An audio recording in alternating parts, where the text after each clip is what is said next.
One of the best accessories for your Supermax 1938 or 2550 is our digital readout, which will give you precise measurements for any type of thickness sanding.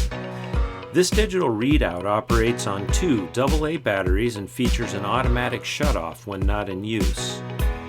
It mounts to the machine with a sturdy steel bracket, and when using the absolute increment mode with a setting for inches, the readout will display fractions so you can sand to a perfect depth. The manual depth gauge is easy to use by lifting and placing your stock into the bracket and lowering the gauge to the surface.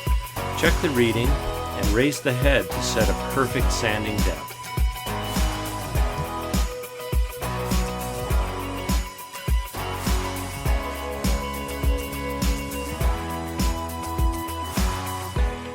The Supermax digital readout for the 1938 or 2550 sanders is an essential tool that will help you take your projects to the next level.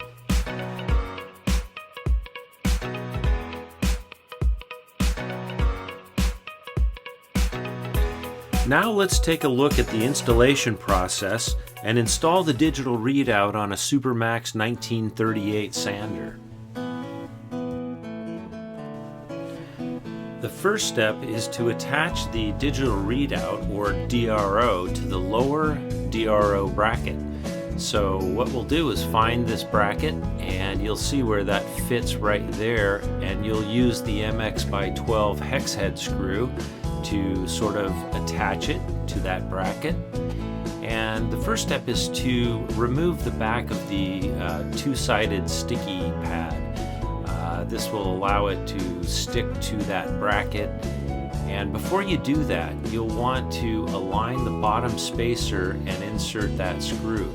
So basically, before you stick it down, put it into that area right there and sort of tighten up that screw, and that should give you a perfect orientation and placement for that DRO onto the bracket. So just screw it in hand tight and place it down on the bracket, and it should stick, and there you go.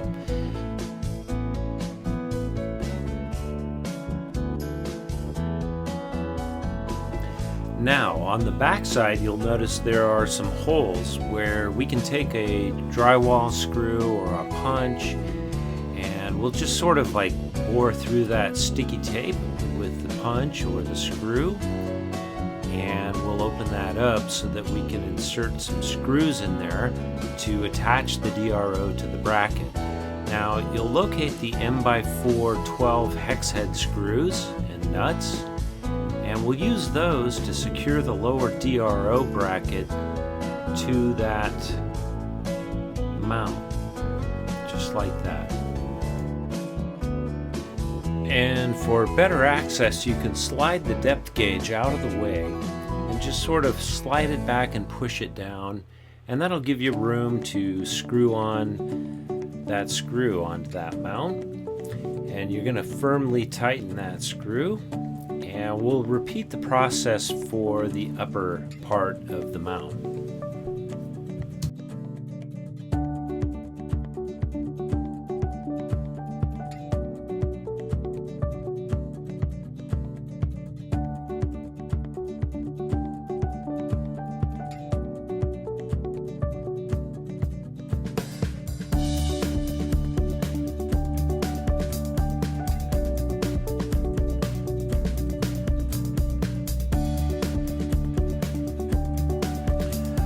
Okay, so now it's time to locate the upper bracket, and that will mount to the machine.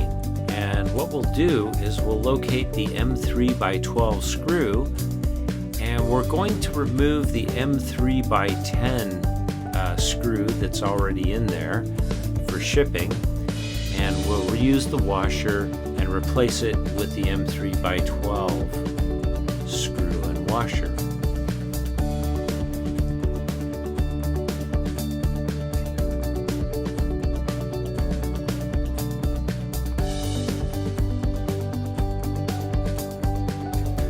Now, we should leave this screw slightly loose because it'll make mounting the upper bracket a little easier.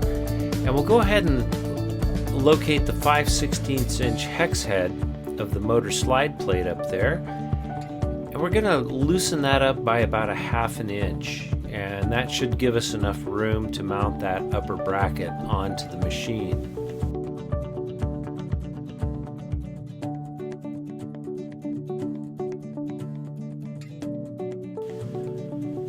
So we'll now go ahead and put that bracket right behind that screw assembly and tighten it down, and just leave it hand tight for the moment. It can be a little loose and dangle a little bit. And then we're going to locate both of the M4x12 screws, and we'll go ahead, and there are dedicated positions for those on the machine. So on the sander shroud, you'll find 2 holes, and go ahead and screw those in and leave those slightly loose for the moment, because we'll adjust it overall in just a moment. And now what you can do is go ahead and square up and tighten the upper bracket.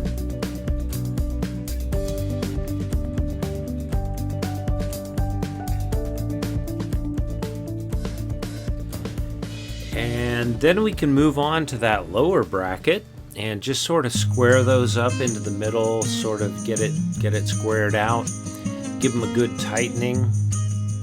And we're just about ready to use our new DRO.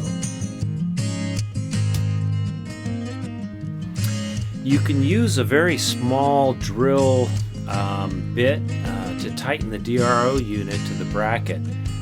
Just don't over tighten it, just snug it up a bit.